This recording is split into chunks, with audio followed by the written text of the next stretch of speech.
Pria itu, demi membayar biaya rumah sakit ibunya, minum alkohol sampai mengalami perdarahan lambung saat melakukan negosiasi kerjasama. Namun siapa sangka saat menandatangani kontrak, sekretaris perusahaan yang menandatanganinya atas namanya. Akibatnya, bonus $200.000 yang seharusnya diterimanya, hanya menjadi $2.000.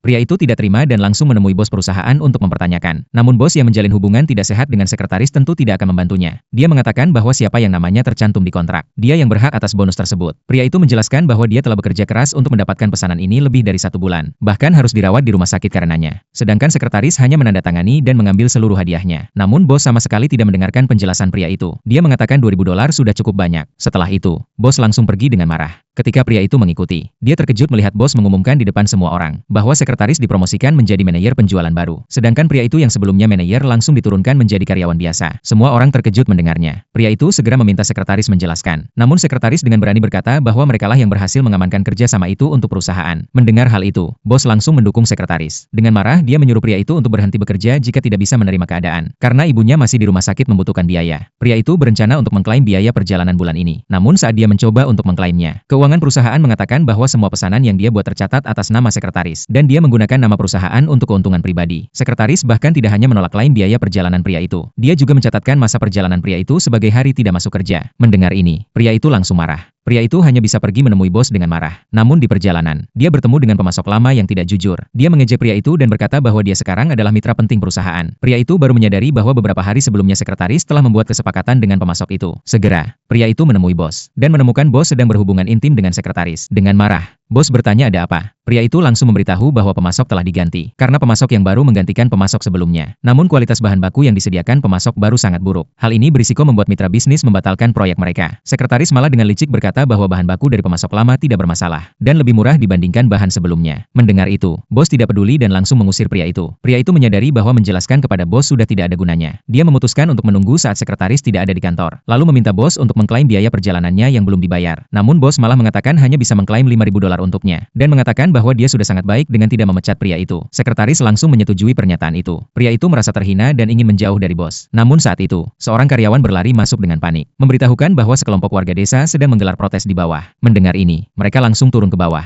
Warga desa itu meminta penjelasan dari bos tentang keputusan untuk mengganti pemasok bahan baku. Namun bos hanya diam dan mengatakan bahwa dia tidak akan membeli bahan baku apapun dari mereka lagi. Kemudian dia memerintahkan petugas keamanan untuk mengusir mereka. Saat itu, pria itu tiba di tempat. Mendengar semua yang terjadi, dia merasa tidak berdaya. Melihat hasil kerja keras para petani yang telah sia-sia, pria itu langsung berlutut di depan mereka, berkata bahwa dia akan mencari cara untuk membantu mereka menjual bahan baku mereka. Namun mendengar ini, sekretaris langsung tertawa mengejek. Pria itu kemudian mengingatkan bos bahwa bahan baku yang dibeli sekretaris memiliki masalah kualitas, dan mereka harus terus membeli bahan baku dari petani desa. Sekretaris kemudian dengan licik menjatuhkan telepon pria